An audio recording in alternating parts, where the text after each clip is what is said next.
Hello बच्चा लोग, मैं आदित्यानंद आपका वेलकम करता हूं centre of mass and collision के एक और बेहतरीन सेशन में।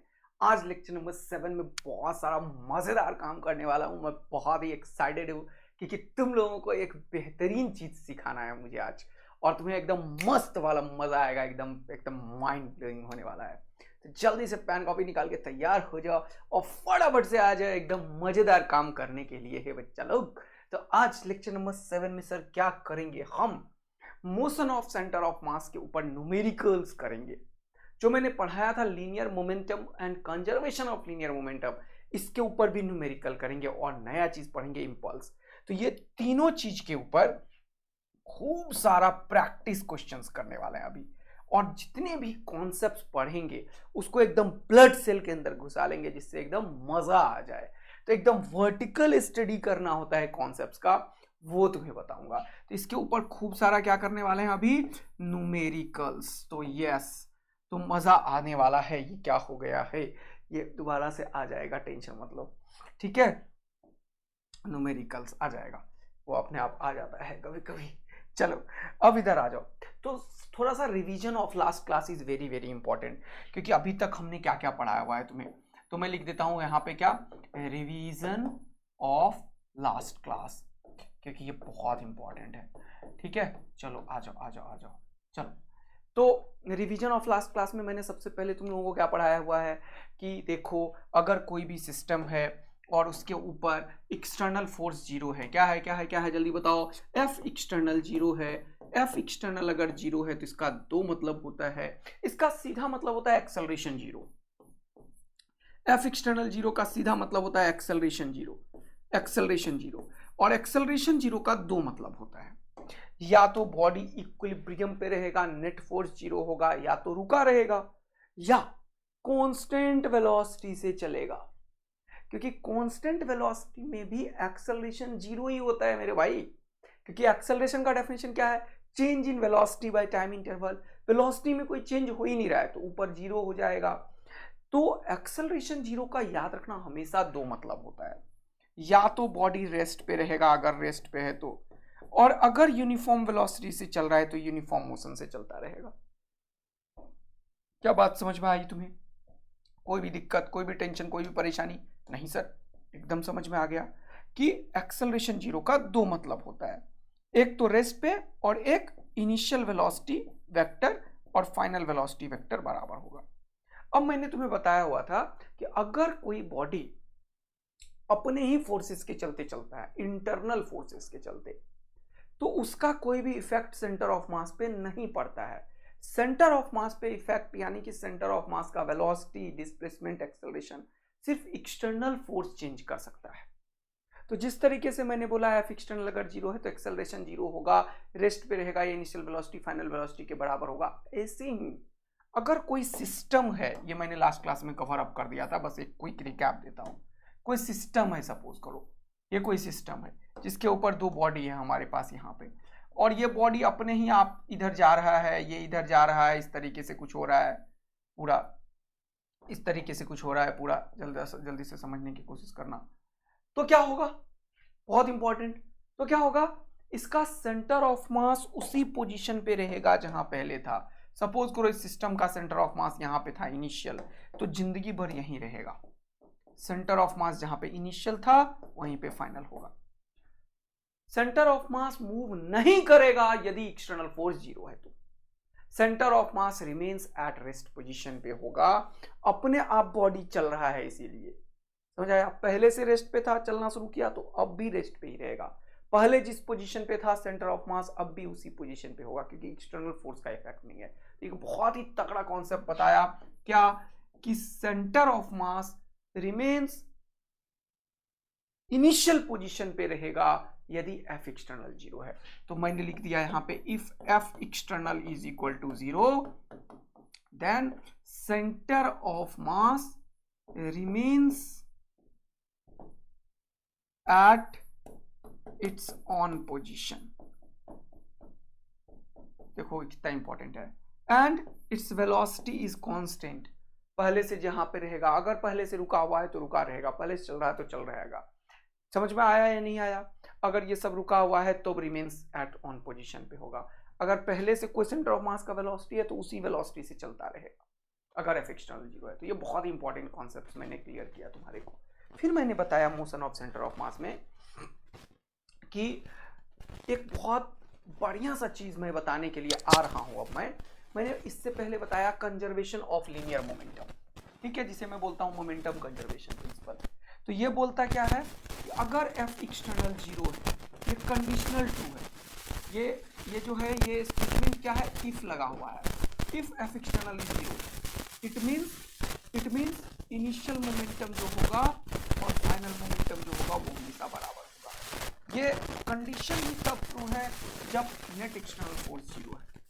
यानी कि मोमेंटम कंजर्वेशन प्रिंसिपल जब भी कभी बोलोगे तुम ऐसे नहीं बोल देना कि इनिशियल मोमेंटम फाइनल मोमेंटम के बराबर होता है, भाई ये गलत है। ये तब सही है जब नेट एक्सटर्नल फोर्स जीरो होगा।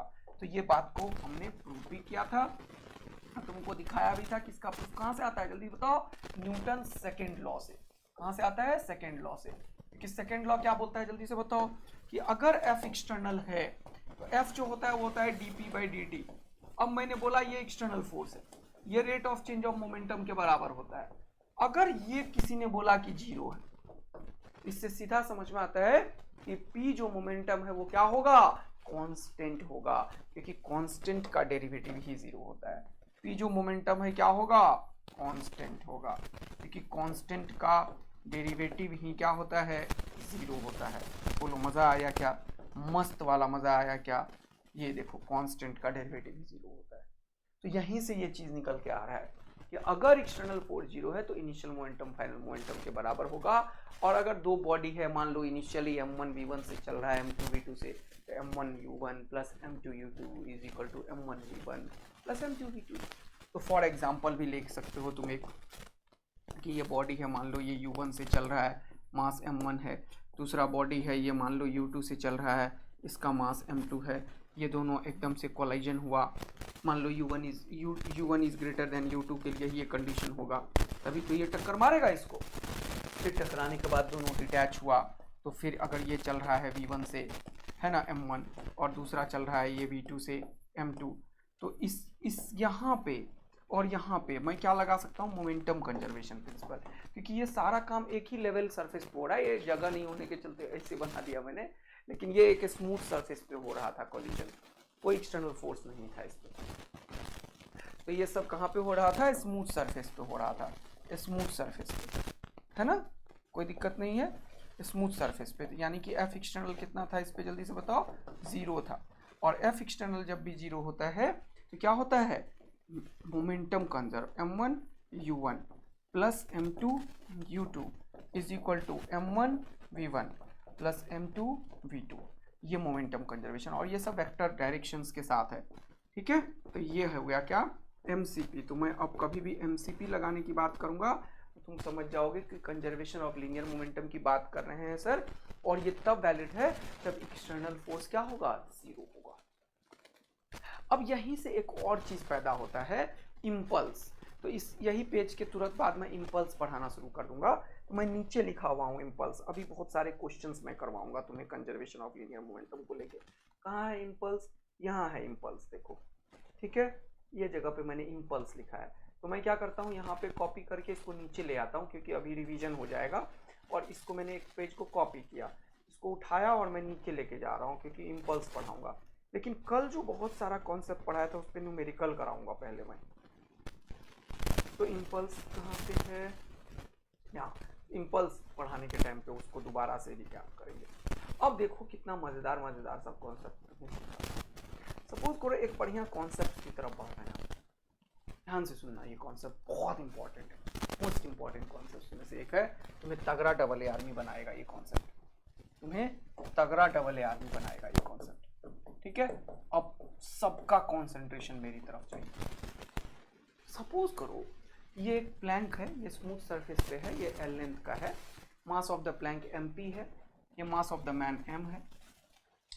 ये जो है ये मैन, ये इधर चलना शुरू कर देता है इस प्लैंक के रिस्पेक्ट में u रिलेटिव वेलोसिटी से। यानी कि क्वेश्चन क्या है, सपोज करो एक स्मूथ सरफेस पे आई से, सपोज करो आइस, आइस के ऊपर एक कोई प्लैंक रख दिया मैंने और मैं चलना शुरू कर दिया ऐसे ऐसे ऐसे। समझ में आया? पक्का? मतलब कहने का मतलब है कि स्मूथ सरफेस पे ऊपर एक प्लैंक रखा हुआ है, कोई एक्सटर्नल हॉरिजॉन्टल फोर्स नहीं है, ये बोलना चाह रहा हूं मैं। स्मूथ सरफेस, प्लैंक, ये सब आइस, ये सब बोल के क्या बताने की कोशिश कर रहा हूं? स्मूथ सरफेस है, there is no friction in the horizontal direction. तो प्लैंक के ऊपर मैं चलना शुरू किया हूं तो क्या होगा जानते हो? प्लैंक पीछे जाने लगेगा। ऐसा क्यों होगा? ऐसा इसलिए होगा क्योंकि इनिशियली सब रेस्ट पे था, तो ये भी रेस्ट पे, ये भी रेस्ट पे, और हॉरिजॉन्टल डायरेक्शन में कोई फोर्स नहीं है। तो अगर हॉरिजॉन्टल डायरेक्शन का एक्सटर्नल फोर्स जो है वो जीरो है, अगर हॉरिजॉन्टल डायरेक्शन का एक्सटर्नल फोर्स जीरो है, तो मोमेंटम जो होगा, हॉरिजॉन्टल डायरेक्शन मतलब एक्स डायरेक्शन का इनिशियल, और मोमेंटम जो होगा हॉरिजॉन्टल डायरेक्शन का फाइनल, ये दोनों बराबर होगा। कहने का ये मतलब है। क्या ये बात तुम्हारे दिमाग में सेट हुआ? क्योंकि हॉरिजॉन्टल डायरेक्शन में कोई भी फ्रिक्शन नहीं है, तो मैंने क्या लगाया यहाँ पे? मोमेंटम कंजर्वेशन प्रिंसिपल, एमसीपी लगाया। इस जगह पे कौन खेल रहा है? यहाँ पे एमसीपी खेल रहा है कि if in horizontal direction net external force is zero, it means horizontal direction x direction में जो इनिशियल मोमेंटम होगा और फाइनल दोनों बराबर होगा। बोलो मजा आया? अच्छा लगा तुम्हें? ग्रेट। हाँ, अब आ जाओ मजेदार कहानी। अब यहाँ पे ये जो मास है m और ये u रिलेटिव वेलोसिटी से चल रहा है, ये है मास m और ये किससे चल रहा है? u रिलेटिव वेलोसिटी से चल रहा है। देख रहे हो ना? ग्रेट। अब मुझे तुम्हें बताना है कि अगर ये इस प्लैंक के रिस्पेक्ट में चल रहा है, यानी कि u रिलेटिव क्या है? जल्दी से बताओ। u रिलेटिव है velocity of man with respect to Planck। यह है u रिलेटिव का मतलब। तो मेरा क्वेश्चन तुमसे है, find the velocity of the Planck. क्या पूछा मैंने? Find velocity of Planck.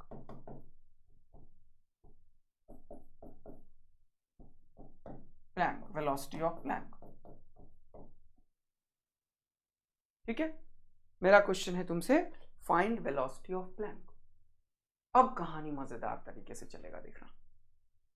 अगर मैंने बोला कि इनिशियल मोमेंटम और फाइनल मोमेंटम दोनों बराबर होगा बेटा, तो अब क्वेश्चन ये है कि जब भी तुम ये मोमेंटम कंजर्वेशन लगाओगे तो हमेशा ग्राउंड पे बैठ के लगाते हैं अपन। कहां पे बैठ के लगाते हैं? ग्राउंड पे। अब ग्राउंड पे जब तुमने बैठ के लगाया मोमेंटम कंजर्वेशन, जब तुमने ग्राउंड पे बैठ के लगाया मोमेंटम कंजर्वेशन, तो यार ये जो प्लैंक है, इस प्लैंक का ग्राउंड के रिस्पेक्ट में वेलोसिटी क्या है और इस मैन का ग्राउंड के रिस्पेक्ट में वेलोसिटी क्या है, वो तुम्हें जानना जरूरी है। यस, लेकिन मैंने तो दिया है रिलेटिव वेलोसिटी, तो तुम्हें कुछ दिमाग लगाना पड़ेगा। अब सोचना स्टार्ट करेंगे, समझना स्टार्ट करेंगे। तो यहां पे मैंने क्या किया? एक लाइन ड्रॉ कर लिया। मैंने लिखा कि ये late us consider the velocity of Planck, ऐसे मान लेता हूं वेक्टर के टर्म में, मुझे नहीं पता। वेलोसिटी ऑफ प्लैंक को मैंने मान लिया v वेक्टर, v, ये मैंने माना है। Let us consider and also the velocity of man is equal to u, ऐसा मैंने माना। जब भी मैं ऐसा कभी लिखता हूं कि velocity of man, velocity of Planck, तो ये अंडरस्टूड होता है कि मैं ग्राउंड के रिस्पेक्ट में माना हूं। क्या ये चीज क्लियर था तुम लोगों को? तो फटाफट से कमेंट करके बता दो कि सर वेलोसिटी ऑफ प्लैंक और वेलोसिटी ऑफ मैन ग्राउंड के रिस्पेक्ट में आप मानते हो। ये पूरा हमें पता है। यानी कि अगर मैं लिखता हूं VP, what does it mean? मैंने बोला है velocity of plank with respect to ground, ये अंडरस्टूड है, ये ग्राउंड के रिस्पेक्ट में है, ये ग्राउंड के रिस्पेक्ट में। ये नहीं लिखा तो भी सेट है। तो अब तुम्हें पता है रिलेटिव वेलोसिटी का फॉर्मूला VAB क्या होता है? Velocity of A minus velocity of B, although A with respect to ground, B with respect to ground. Relative velocity का फॉर्मूला क्लियर हुआ? तो यहां पे मैंने क्या बताया है तुम्हें बताओ, ये क्या है? What is U relative? U relative is velocity of man with respect to plank. क्या यही है ना यू रिलेटिव यार? हाँ सर यही है यू रिलेटिव सर। वेक्टर इधर राइट साइड वाले के डायरेक्शन को मैं पॉजिटिव ले लेता हूं, तो इसको मैं पॉजिटिव लिख देता हूं, इधर के डायरेक्शन को पॉजिटिव। तो मैंने क्या लिखा? Velocity of man with respect to plank. क्या लिखा? Velocity of man with respect to plank. बोलो मजा आया क्या? तो मैं यहां पे क्या करूंगा, ये देखो ध्यान से, velocity of man with respect to plank, इसमें क्या करूंगा मैं? Velocity of man with respect to ground minus velocity of plank with respect to ground. PMP क्या होगा? Velocity of M minus velocity of P. और velocity of man with respect to plank कितना है? देखो यू रिलेटिव, लिख लो U relative is equal to, ये कितना माना है तुमने? V vector. ये क्या है एक्चुअल में? वीपी लिख देता हूं मैं, अच्छा से क्लियर होगा। माइनस ये क्या है? यू। यू क्या है? वेलोसिटी ऑफ, जल्दी से बताओ, man with respect to ground. कोई दिक्कत तो नहीं हो रहा है किसी को भी? सिंपल एक फॉर्मूला यूज कर रहा हूं, और ये सब हमेशा नहीं करना पड़ेगा, एक कॉन्सेप्ट तैयार कर रहा हूं। क्वेश्चन तो यूं सेकंडों में सॉल्व होगा भाई, लेकिन अगर बेसिक अंडरस्टैंडिंग होगा ना तो मजा आएगा, तुम्हें फील आएगा, अरे यार ये जो बड़े बड़े क्वेश्चन है उसको 5 सेकंड में सॉल्व करने के पीछे ये मेहनत है, ये हमने सीखा है। और यही तुम्हें बाकियों से डिफरेंशिएट करता है कि जब तुम एक चीज को बहुत अच्छे से समझते हो, सीखते हो, अपने अंदर बसा लेते हो ब्लड सेल के अंदर, तब तुम्हारा और बाकियों में यही डिफरेंस होता है कि तुम उस चीज को महसूस कर रहे होते हो और वो बस हवा में चल रहा होता है, तो वो कभी भी खत्म हो सकता है, तुम कभी भी खत्म नहीं हो सकते। दिस इज द डिफरेंस, और यही डिफरेंस तुम्हें सक्सेसफुल पर्सन बनाती है बेटा।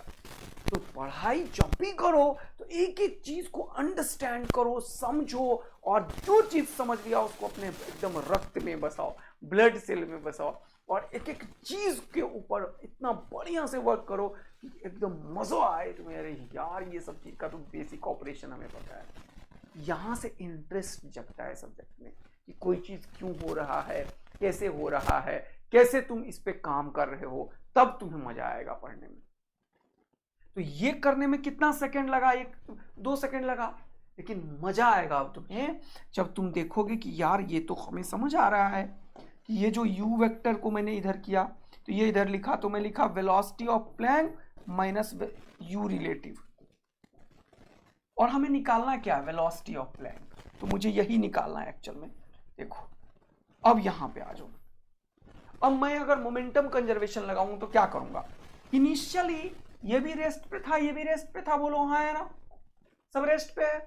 इनिशियल मोमेंटम कितना है? 0। फाइनल मोमेंटम कितना है? जल्दी से बताओ। इनिशियल मोमेंटम कितना है? 0। फाइनल मोमेंटम कितना है? ये m इंटू ये इसका वेलोसिटी है इस मैन का ग्राउंड के रिस्पेक्ट में, तो ये लिखना पड़ेगा, mu लिखना पड़ेगा। देख लो, प्लस ये इनिशियल तो 0 हो गया, फाइनल की बात कर रहा हूं, फाइनल में ये भी चलने लगा था, प्लैंक भी चल रहा है। प्लैंक कितने से चल रहा है? वेलोसिटी ऑफ प्लैंक से, तो वीपी लिखना पड़ेगा हमें। हाँ सर लिखो, plus mass of the Planck into velocity of the Planck. हम इंटरेस्टेड हैं इसी वीपी में। अब इस u का वैल्यू उठा के यहां से रख देते हैं, यहां पे क्या होगा वो देखो। u का वैल्यू जब उठा के यहां पे रखा, तो इसको सॉल्व कर रहा हूं, इसको इधर कर लूं, हाँ सर कर लो सॉल्व। इसके बाद मैं लिख रहा हूं, देखो u का वैल्यू ये हो गया 0 is equal to mu, m into VP minus u relative, VP minus u relative, फिर क्या हुआ? Plus mp into VP. देखो मजा आया, m into VP minus u relative, बोलो हाँ है ना? Plus mp into VP. अब जब इसको सॉल्व करोगे तो ये हो जाएगा 0 is equal to M VP minus m into u relative plus mp into VP. अब देखो ये mp इंटू वीपी, ये mp इंटू वीपी, mp और ये m, तो वीपी वीपी कॉमन आ गया, और ये m इंटू यू रिलेटिव इधर आया। तो अगला पेज में क्या लिखूंगा मैं? m इंटू यू रिलेटिव को इधर कर दूंगा, और m और mp और vp को कॉमन ले लूंगा मैं। ठीक, तो अगले पेज में मैं लिख रहा हूं, दोबारा से देखना, इसी लाइन को फिर से लिख देता हूं मैं ताकि तुम्हें दिक्कत ना हो। क्या था, m into VP plus minus m into u relative और प्लस mp इंटू वीपी, यही लिखा हुआ है ना यार, देख लो, इक्वल टू 0, 0 इधर था उसको राइट साइड कर लिया, इसको इधर लिख दिया, इसको पहले लिख दिया, m और mp, vp v relative, u relative and vp, तो हो गया m mp, vp u relative vp। और मजेदार, दमकदार, चमकदार। अब यहां से खेल खेलते हैं, चलो, यह mp ये vp को कॉमन ले लो, क्या हो जाएगा m प्लस mp, और इसको राइट साइड भेजो तो क्या होगा m into u relative, m into u relative. अब यहां से देखो इस vp का वैल्यू क्या हो जाएगा, क्या हो जाएगा, देखो m into u relative divided by m plus mp। देखो मजा आया, अच्छा लगा, सुंदर लगा, सब सेट। देखो m into u relative divided by m plus mp, ये जो चीज तुम्हें मिला है ना भाई साहब, ये तुम्हें क्वेश्चन को इतना आसान कर देगा, इतना आसान कर देगा कि तुम्हें मजा आ जाएगा भाई लोग, मस्त वाला मजा आ जाएगा, कोई दिक्कत कभी आएगी ही नहीं, कभी कोई दिक्कत नहीं आएगी।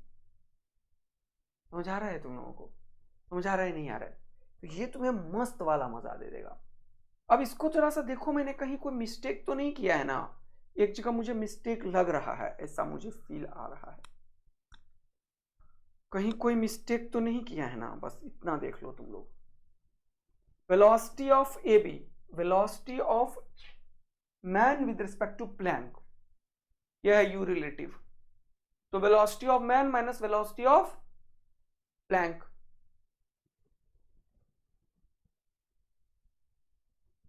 गलत कर दिया ना, गलत कर दिया ना तुमने, यस माइनस आना था, वही मैंने गलती देखा, कुछ तो गड़बड़ हो गया, एक जगह गड़बड़ हो गया बेटा। ये देखो, एक काम करते हैं ना, चलो कोई बात नहीं है, ठीक कर लेते हैं, वो ज़्यादा बेटर होगा, नहीं तो तुम लोग फंसोगे।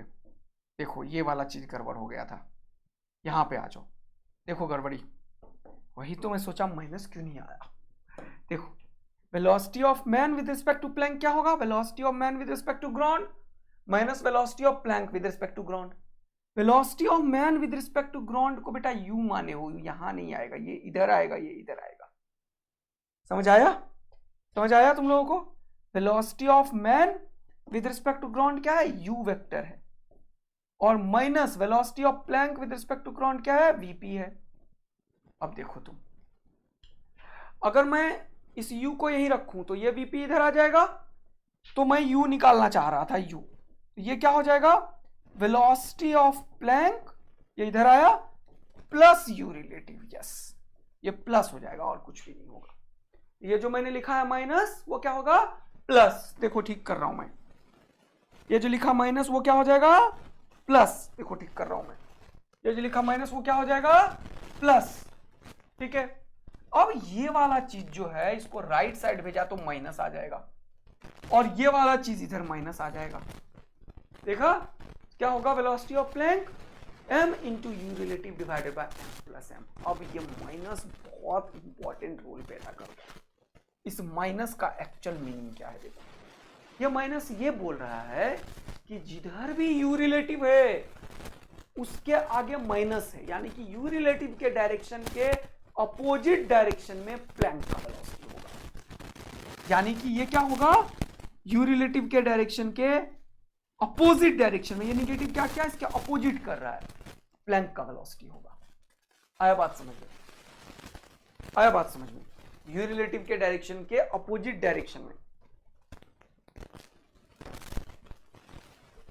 प्लैंक का वेलोसिटी होगा। तो ये क्या होगा, देखो क्या होगा, जल्दी से देखो, यू रिलेटिव के अपोजिट डायरेक्शन में प्लैंक का वेलोसिटी होगा। तो यहां पे क्या होगा, this negative sign shows the velocity of plank is opposite to the direction of the velocity of the man, even relative velocity of the man. तो मैं यहां पे लिखता हूं negative sign shows that velocity of plank is opposite to the velocity of plank is opposite to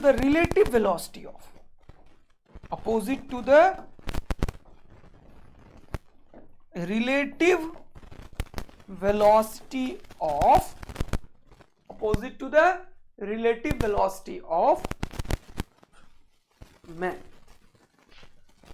man with respect to plank. बोलो मजा आया तुम्हें?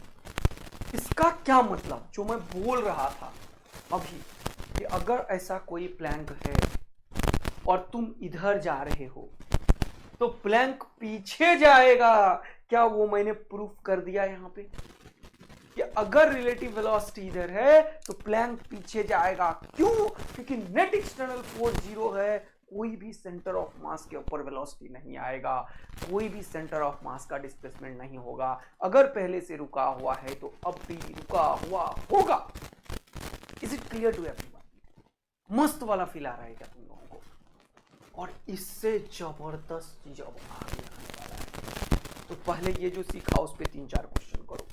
जैसे मान लो यह है 10 kg का मैन बचवा है और ये मान लो कितने का 50 kg का प्लैंक है। ये स्मूथ सरफेस है। मैंने बोला कि ये जो पर्सन है ये इधर चल रहा है 2 मीटर पर सेकेंड से, बताओ प्लैंक किधर चलेगा? तो तुम सीधा लिखोगे velocity of plank is equal to m into u relative vector divided by m plus M P, आगे माइनस। यही बताया था अभी तुरंत मैंने। कितना मजा आएगा अब तुम्हें, दे सोचो तो जरा सा। ये रिलेटिव वेलोसिटी है, relative velocity of man with respect to plank. हमेशा यही दिया रहता है, इसीलिए कितना आसान हो गया देखो करने में ये क्वेश्चन। अब m into 2 divided by 50 plus 10 60 और माइनस ये बता रहा है ये अगर इधर है तो ये प्लैंक इधर जाएगा। मजा आया तुम्हें अब यार? तो ये खुपाच 2 3 जा 6 हो गया, -1/3 मीटर पर सेकेंड। और ये किधर जाएगा? टुवर्ड्स लेफ्ट जाएगा, क्योंकि आदमी जा रहा है राइट। अब इससे आसान तुम्हें क्या मिलेगा मुझे? चलो एक और क्वेश्चन टेकल करते हैं। Let us consider we have 2 person moving on a plank. Suppose we have 2 persons. Suppose this is the question number 1. Okay, now the another question we have. Suppose we have a person, suppose karo, his mass is ma, a person moving with the velocity of u1. It is the relative velocity of this person with respect to the plank. It is always relative velocity. And we have another person whose mass is mb, moving with the velocity of u2 in this direction. So we have to consider the sign convention here, and what we want to find is the velocity of this plank. तो ये क्या होगा? Smooth surface ले लो, इसको smooth ले लो। Again what we want to find is the velocity of the plank in this situation. Here u2 is again a relative velocity, u1 is again a relative velocity.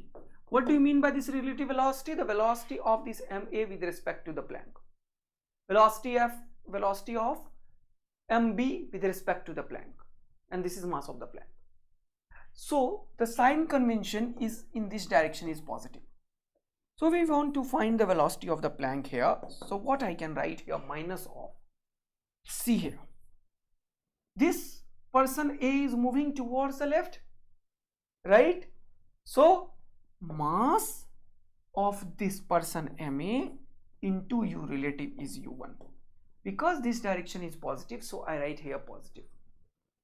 But this man is moving towards the left and this direction is positive, so I have to write here minus. क्या clear हो रहा है ये चीज तुमको? बोलो बच्चों लोग, ये माइनस क्यों आया sir? Because of the direction. ये सब वेक्टर में खेल रहे हैं अपन. सब कहां पे खेल रहे हैं? वेक्टर में. अब क्या होगा? mb इंटू u2, ये दोनों लेना पड़ेगा क्योंकि ये दोनों रिलेटिवली चल रहा है. ये भी चल रहा है, वो भी चल रहा है, लेकिन डिनोमिनेटर में सबका मास लेना पड़ता है. तो ma plus mb plus mp. अब देखो 3 बॉडी में क्वेश्चन फ्रेम हो गया. क्या दिक्कत हुआ तुम्हें? कोई परेशानी आई क्या? फटाक से कर लोगे? कोई परेशानी आई क्या? फटाक से कर लोगे? Take another example. इसी तरीके का एक और क्वेश्चन फ्रेम करता हूं. चलो, सपोज करो ये पर्सन है, ये कूद रहा है इधर कितने से? 5 मीटर पर सेकेंड से रिलेटिव टू प्लैंक. एक और पर्सन है, पर्सन ए, पर्सन बी, ये इधर कूद रहा है 1 मीटर पर सेकेंड से. इसका मास है 10 kg का, इसका मास है सपोज करो 20 kg का, और प्लैंक का मास है सपोज करो 100 kg का. फिर से मैंने पूछा, एक प्लैंक पे दोनों खड़े थे, एक इधर कूद गया, एक इधर कूद गया, relative to the plank. Again this velocity is also relative to the plank. Then find the velocity of, find the velocity of, जल्दी से बताओ, find the velocity of, find the velocity of, quick, find the velocity of Planck, find the velocity of Planck. Okay, so you can write again here, the velocity of Planck is, ये देखो, in this direction is positive, तो अगर इसका लिखोगे तो negative लिखना पड़ेगा. तो फाइनल बाहर में तो माइनस लिखना ही पड़ेगा, बाहर में माइनस लिखना ही पड़ेगा. ये नहीं लिखा तो गलत हो जाएगा. एग्जैक्ट आंसर यहां से आएगा और यहां पे साइन कन्वेंशन लेते चले जाएंगे. चलो, तो क्या लिखोगे? 20 into 5 minus of 5 into 20. Very good. यहां पे देखो 10 इंटू 1, उधर है plus of 10 into 1. Very good. Divided by, यहां पे कितना है 20, यहां पे कितना है 100, यहां पे कितना है 10. ये हो जाएगा. बताओ मजा आया क्या? मस्त वाला मजा आया क्या? Any doubt? फटाफट बोलो, any doubt? Velocity of Planck निकल गया वेक्टर फॉर्म में, इधर भी होगा. तो इसको सॉल्व कर लो. आप तुम सॉल्व कर लेना, सॉल्व कर ही देता हूं, मैं भी करता हूं सॉल्व. चलो, 100 20 30 ये हो गया 130, है ना. यहां पे क्या होगा? 25 जा 100 माइनस 100 प्लस 10 कितना हो गया? माइनस 100 प्लस 10 कितना हो गया? माइनस 90. माइनस 90 डिवाइडेड बाय 130, खुपाच, तो ये माइनस माइनस प्लस 9/13 मीटर पर सेकेंड. इसका मतलब ये पॉजिटिव डायरेक्शन में जाएगा, प्लैंक इधर जाएगा. इसका ये मतलब है इस पॉजिटिव का, क्योंकि तुमने इस डायरेक्शन को पॉजिटिव माना है. प्लैंक किधर जाएगा? Towards the right. बोलो, कोई भी दिक्कत, कोई भी टेंशन, कोई भी परेशानी? सेट है एकदम? कहानी दिमाग में आ रहा है?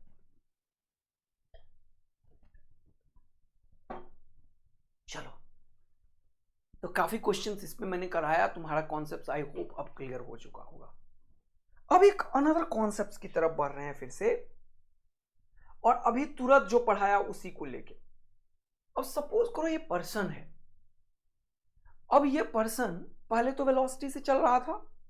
अब position of this person will change with respect to the Planck.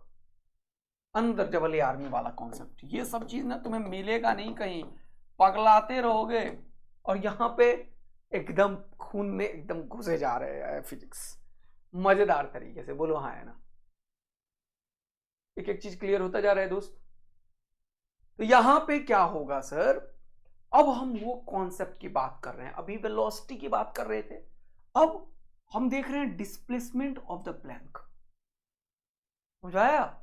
अब हम वेलोसिटी नहीं देख रहे हैं, हम क्या देख रहे हैं? Displacement of the plank. Plank कितना मूव करेगा, डिस्प्लेसमेंट पे वर्क करना चाहते हैं. Displacement of plank. क्या मतलब? अब हम निकालना चाहते हैं आर ऑफ प्लैंक क्या होगा, प्लैंक कितना मूव करेगा, हम ये निकालना चाहते हैं। अभी तुरंत क्या पढ़ाया है मैंने तुम्हें, क्या पढ़ाया बताओ?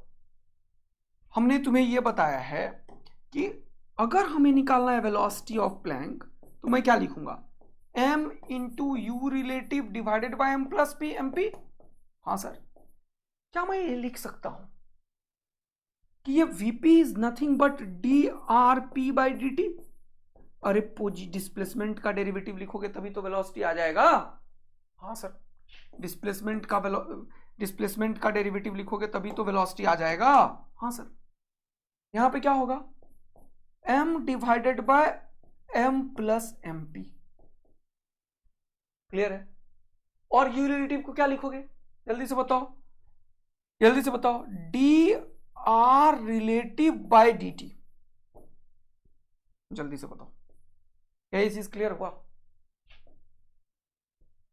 क्या ये चीज क्लियर हुआ? जल्दी से बताओ। D R P by D T जो होगा वो m by M plus M P into D R relative by D T. Done. फटाफट बताओ, मजा आ रहा है, अच्छा लग रहा है? तो ये जो चीज तुम्हारे पास सामने निकल के आ रहा है m by M P into D R relative by D T, इसमें ये डी टी निपट गया, बचा क्या? देखो, D R P is equal to m by m plus M P, m by m plus M P into D R relative. अब जब मैं इसको इंटीग्रेट करूंगा, जरा ध्यान से देखना, जब मैं इसे इंटीग्रेट करूंगा तो ध्यान देखना क्या निकलेगा, RP. RP is what, displacement of the Planck. यहां m बाय एम पी और dx का इंटीग्रेशन क्या होता है, x, dt का इंटीग्रेशन क्या होता है, d टेबल का इंटीग्रेशन क्या होगा, टेबल, डी आदित्य का इंटीग्रेशन क्या होगा, आदित्य। अरे यार, तुमको बताया था ना ये x का पावर n का फॉर्मूला लगता है, बाहर में ना उसका पावर 0 दे दो तो n plus one by n plus one हो जाता है और ये कहानी तुरंत से सेट हो जाता है। तो डी आर पी का rp, तो डी आर रिलेटिव का r रिलेटिव। यहां से एक ब्रह्मास्त्र मिल रहा है तुम्हें, क्या, rp is equal to m divided by m plus M P, m divided by m plus M P, और यहां पे क्या हो जाएगा, r रिलेटिव। मजा आया तो जल्दी से y टैप कर दो, आग लगा दो, दिल बरसा दो, r रिलेटिव। बोलो, क्या ये बात तुम्हारे जहन में बैठ गया बेटवा? अरे वाह सर, क्या बात है, आपने खटाक से एक फॉर्मूला तैयार कर दिया, ऐसा ही फॉर्मूला तैयार कर दिया। ये वेलोसिटी वाला फॉर्मूला था और ये हमने डिस्प्लेसमेंट वाला फॉर्मूला लिख दिया। तो अगर मैं अगले क्वेश्चन में बोलूं कि सपोज करो मैंने अगला क्वेश्चन बनाया हुआ है ना, अरे बाप रे, नहीं बनाया हुआ है, कॉपी करना पड़ेगा क्या किसी को, इसको करता हूं, देखो तुम्हें मजा दिलाता हूं। अब मैं, अगर मैं सपोज करो एक क्वेश्चन यहां पे फ्रेम करता हूं मोशन ऑफ सेंटर ऑफ मास वाले पे, सपोज करो कि मैंने एक क्वेश्चन फ्रेम किया कि मेरे पास एक प्लैंक है, ओके, यहां पे ले लो, यहां पे क्या है, एक स्मूथ सरफेस है, क्या है, स्मूथ सरफेस, देख रहे हो? यहां पे ये इसका जो लेंथ है वो कितना है, वो है एल। ये आदमी है, ये आदमी इधर जा रहा है, ये आदमी चलते चलते चलते चलते इस कॉर्नर तक पहुंच गया। तो प्लैंक का मूवमेंट क्या होगा, if a man A travels a distance L with respect to the plank. यही लैंग्वेज होता है, अभी लैंग्वेज वाले क्वेश्चन भी करा रहा हूं, अभी सब कॉन्सेप्ट समझा रहा हूं। तो मैंने क्या बोला, मैन ए इज मूविंग या फिर travels a distance L with respect to the plank, और man a reach to the other end of the plank, ये लैंग्वेज यूज होता है। Man a reach to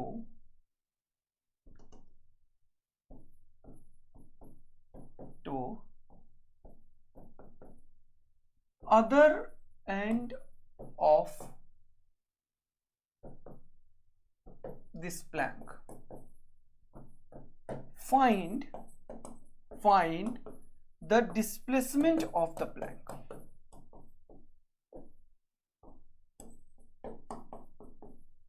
Okay, got it.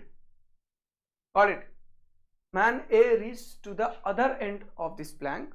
Find the displacement of the plank. अभी तुरंत बताया मैंने तुम्हें. The displacement of the plank is nothing but m जो move कर रहा है into l relative. ये जितना डिस्प्लेसमेंट मूव किया, या r रिलेटिव लिख सकते हैं अपन, divided by m plus mp. Got it. Yes sir, यही तो है जबरदस्त बात. तो यहां से जो rp हो जाएगा, rp वो कितना हो जाएगा, देखो m इंटू r रिलेटिव कितना है, l. r रिलेटिव कितना है, l, divided by m plus mp. बोलो मजा आया क्या, मजा आया क्या. और मैंने कुछ चीज गलती करी है, माइनस को क्यों छोड़ देता हूं मैं, पागलो. यस सर, यानी कि अगर ये चला है इधर तो प्लैंक चलेगा इधर, इस L के अपोजिट में चलेगा.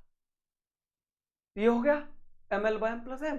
यस, सेंटर ऑफ मास का डिस्प्लेसमेंट कितना होगा बताओ, जल्दी कमेंट करके बताओ.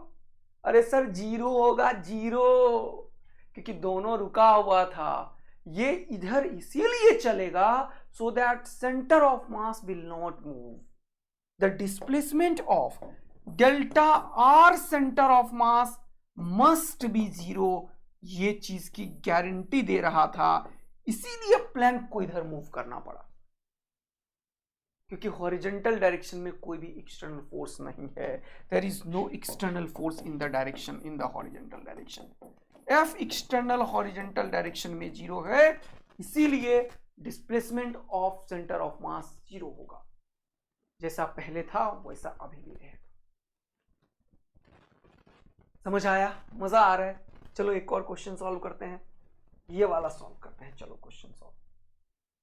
बोला 2 men of masses 40 kg and 20 kg, 40 kg and 20 kg are standing on a boat of mass 100 kg.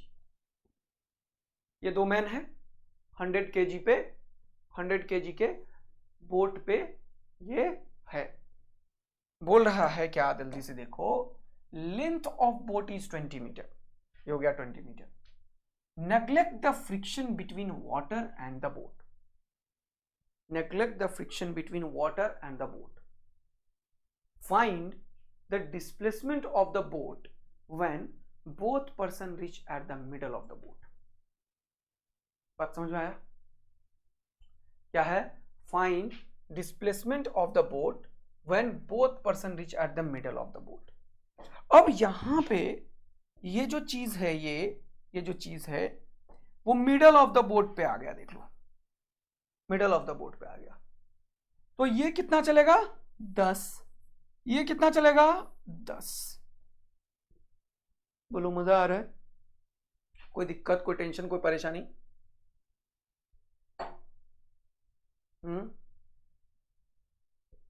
2 men of masses 40 kg and 20 kg are standing on a boat of mass 100 kg. Length of the boat is 20 meter. Neglect the friction between the water and boat.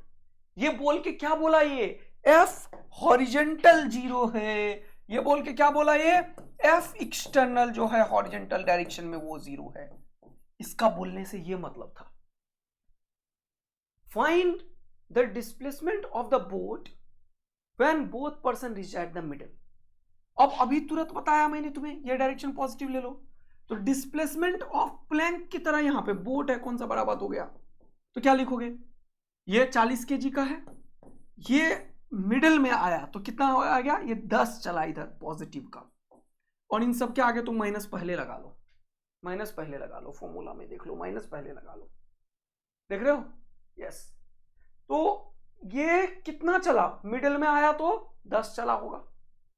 ये कितना चला इधर, ये भी 10 चला होगा, लेकिन minus लिखना पड़ेगा क्योंकि इसका डायरेक्शन इधर है. 20 × 10. और डिवाइडेड बाय क्या करना पड़ेगा जल्दी बताओ, 40 + 20।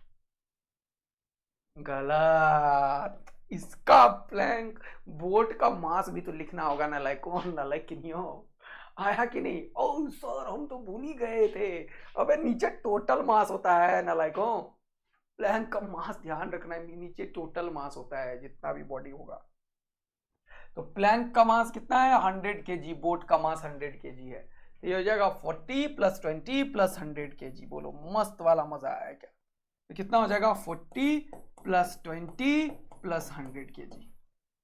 देख रहे हो, तो यहाँ पे मस्ती भरा गेम हो रहा है। देखो R of B is nothing but 40 × 10 कितना हो गया 400, 400 में से 200 गया, कितना बचा 200, और डिवाइडेड बाय 120 और 40 160, और आगे क्या होगा माइनस, तो क्या होगा खूब आज 4 4 जा 16, 4 5 जा 20, तो ये जगह -5/4, और 5/4 क्या मीटर। ये माइनस क्या इंडिकेट कर रहा है बताओ, तुमने इस डायरेक्शन को पॉजिटिव माना है, राइट डायरेक्शन को, तो ये बोट किधर जाएगा लेफ्ट डायरेक्शन में। ये माइनस बता रहा है कि बोट लेफ्ट में जाएगा, कितना 5/4 मीटर। तो 5/4 राइट गलत हो जाएगा, 5/4 टुवर्ड्स लेफ्ट सही हो जाएगा, 5/8 गलत, 5/8 गलत। देखो कितना मजेदार क्वेश्चन तुम्हें समझा दिया। अब समझ में आया कि एक एक चीज कितना इंपॉर्टेंट होता है, इस माइनस का कितना इंपॉर्टेंट रोल था यहाँ पे, जो अपन मिस कर देते अगर चीजों को नहीं समझते ढंग से। तो मस्त वाला मजा आया, तो जल्दी से आग और दिल बरसा दो बचवा लोग, अब तो सर हम फोड़ देंगे एकदम, क्वेश्चन को तो टिकने नहीं देंगे। अब एक और जबरदस्त चीज आने वाला है, नेक्स्ट क्लास में होगा कोलिजन। मोमेंटम कंजर्वेशन सिखा दिया, और पिछले वर्क पावर एनर्जी में तुम्हें मैंने मैकेनिकल एनर्जी कंजर्वेशन प्रिंसिपल भी सिखाया हुआ है, एनर्जी काइनेटिक प्लस पोटेंशियल। अगर कोई लॉस नहीं होगा तो कोलिजन के लिए तैयार हो जाओ, उसमें और धमाका मचा देंगे पूरा का पूरा। और कोलिजन बहुत इंपॉर्टेंट है भैया, जेईई में नीट एडवांस सब जगह क्वेश्चन आता है। अगला क्लास किसका होने वाला है कोलिजन, तो जबरदस्त एकदम तगड़ा कॉन्सेप्ट तुम्हें सिखाऊंगा, मजा आ जाएगा। चलो पहले क्वेश्चन करो फटाफट। बोला मिस्टर वर्मा, एससी वर्मा का क्वेश्चन है, 50 kg and Mr. Mathur 60 kg are sitting at the two extremes of a 4 meter long boat। देखो इधर ध्यान दो ध्यान दो ध्यान दो ध्यान दो ध्यान दो मेरे प्यारे बच्चे वाले, ये है तुम्हारा बोट, ये है तुम्हारा बोट। अरे भैया ये क्या है तुम्हारा बोट, ये है तुम्हारा boat. Mr. Verma 50 kg, Mr. Mathur 60 kg are sitting at the two extremes of a 4 meter boat, 4 meter long boat। ठीक, मिस्टर वर्मा 50 kg मान लो, 50 kg, mister Mathur 60 kg,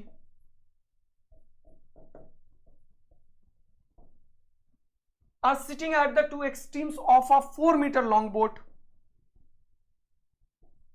4 meter long boat है ना, 40 kg, 40 kg, standing still in water. जल ही जीवन है, जल ही जीवन है। क्या है बेटा, जल ही जीवन है सर, सर जल ही जीवन है, सर जल ही जीवन है। जरा देखो बेटा मजा आ जाएगा, मजा। तुम लोग बोलोगे कि सर सही में मस्त वाला मजा आ चुका है, जीवन का बेहतरीन मजा आया है। देखो boat, to discuss a mechanics problem they come to the middle of the boat. अब क्या किया भैया, ये मिडल ऑफ द बोट पे आ गया, मिडल ऑफ द बोट पे।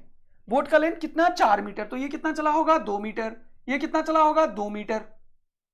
इधर के डायरेक्शन को क्या माना तुमने पॉजिटिव। अरे वाह वाह वाह क्या बात है सर। बोला neglect the friction between the water, ये क्या बोल रहा है, F external horizontal is 0। How far does the boat move on the water during this process. तो बोट का डिस्प्लेसमेंट पूछा, तो R of boat is equal to, minus तो पहले पटक दो, 50 × 2 पॉजिटिव का, ठीक। माइनस क्यों लिखा सर, क्योंकि ये इधर आएगा, माथुर इधर जा रहा है। 60 × 2 बोलो हाँ है ना, 60 into 2, 60 into 2 divided by total mass 40, 60, 50 total mass याद रखना बेटा 50, 60, 40। तो क्या हो गया जल्दी देखो, ये हो गया कितना 100, ये कितना हो गया 120, 120 में से 100 गया -20, minus minus plus 20 divided by 150 खुपाच खुपाच, तो हो गया +2/15 मीटर। प्लस का मतलब क्या, इधर गया इधर गया, +2/15 मीटर। बोलो मजा आया, अच्छा लगा, सुंदर लगा, set, all set. Next question. चलो तो अब तुम्हें मैं कुछ क्वेश्चंस फटाफट बताता हूं। जैसे ये देखो, बोल रहा है cart of mass m is at rest, पहले से रेस्ट पे है बेटा।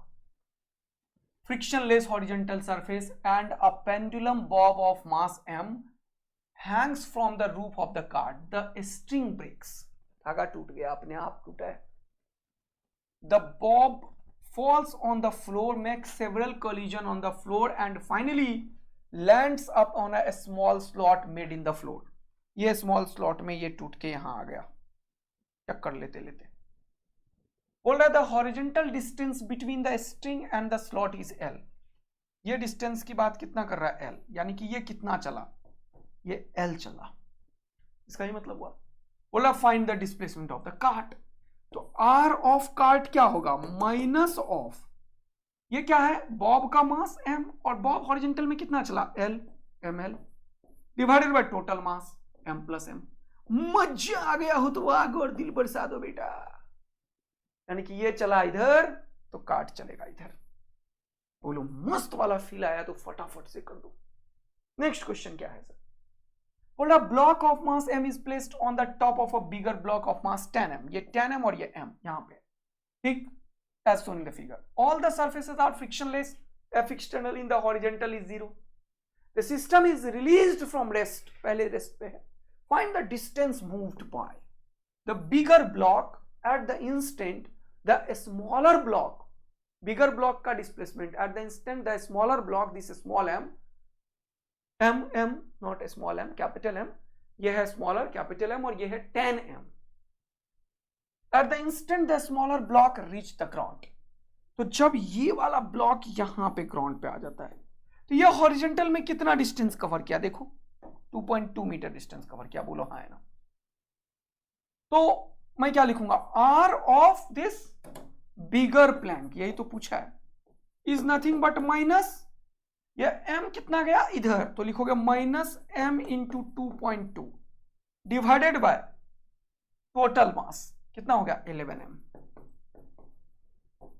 बोलो मजा आया क्या, ये हो गया खुबाच खुबाच, पॉइंट उड़ा के कर दो यहाँ पे 10, 11 2 जा, ये हो गया 2 5 जा 10, कितना हो गया -1/5 और ये प्लस तो कितना हो गया 1/5, 1/5 का मतलब 0.2 कितना मीटर, तो ये आएगा 2.2 तो ये कितना जाएगा 0.2। देखो खुद ही आया पॉजिटिव आंसर, पॉजिटिव का मतलब राइट डायरेक्शन में, क्योंकि मैंने राइट को पॉजिटिव माना था तभी इसका लेफ्ट डायरेक्शन को नेगेटिव लिया था, ये नेगेटिव मैंने इसीलिए लिया था।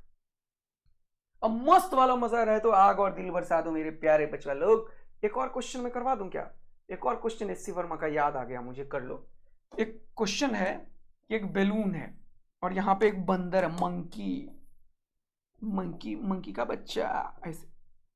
ये मंकी जब इस बैलून को हवा में है, ये दोनों एयर में, जब ये मंकी टिकडिम करते करते करते करते यहाँ पे पहुंच जाता है तो बताओ बैलून कितना नीचे आएगा।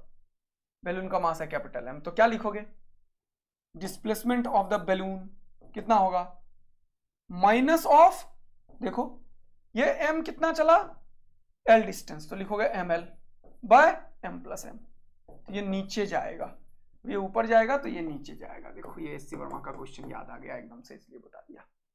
तो तुम लोग फोड़ू बच्चे हो, फोड़ डाले हो। अब कुछ चीजें जो है वो है इम्पल्स, इम्पल्स, इम्पल्स। तो इम्पल्स को अपन नेक्स्ट क्लास में कवर करेंगे और तुरंत से स्टार्ट करेंगे कोलिजन। तो आप लोग रेडी हो जाइए धुआं धुआं उड़ाने के लिए, और इम्पल्स के क्वेश्चन सब सॉल्व करेंगे, 1-2 होमवर्क करेंगे। बस आप लोगों से मुझे एक ही चीज चाहिए कि आप लोग खूब सारा शेयर करो, ताकि ये इंडिया का एक ऐसा बैच बन जाए जो उन बच्चों को बहुत ज़्यादा हेल्प कर रहा है जिनको इनकी सख्त आवश्यकता है। और ये गारंटी है कि किसी भी ऑनलाइन या ऑफलाइन में जहाँ पे आप लैक्स ऑफ रुपीज़ देते हो, उससे बेस्ट क्वालिटी कंटेंट यहाँ पे है बेटा। और बहुत ही सिंप्लीफाइड मैनर में आपको समझाएंगे, लेवल अप करेंगे, PYQ सब तरीके का कॉन्सेप्ट, क्वेश्चन सब। थैंक यू सो मच बच्चा लोग, कल मिलेंगे कोलिजन और इंपल्स के साथ नेक्स्ट क्लास में, तब तक के लिए bye. Thank you, love you. और शेयर करो खूब सारा, तभी मुझे भी एनर्जी मिलेगा। और जरूर कमेंट्स करके बताओ कि किस तरीके से ये तुम्हारे लाइफ में वैल्यू ऐड कर रहा है, तुम कितना सीख रहे हो, कितना डेवलप कर रहे हो। और कोई भी तरीके का सजेशंस हो तो इसका वेलकम है। तो मिलते हैं फिर से। Thank you, love you, bye.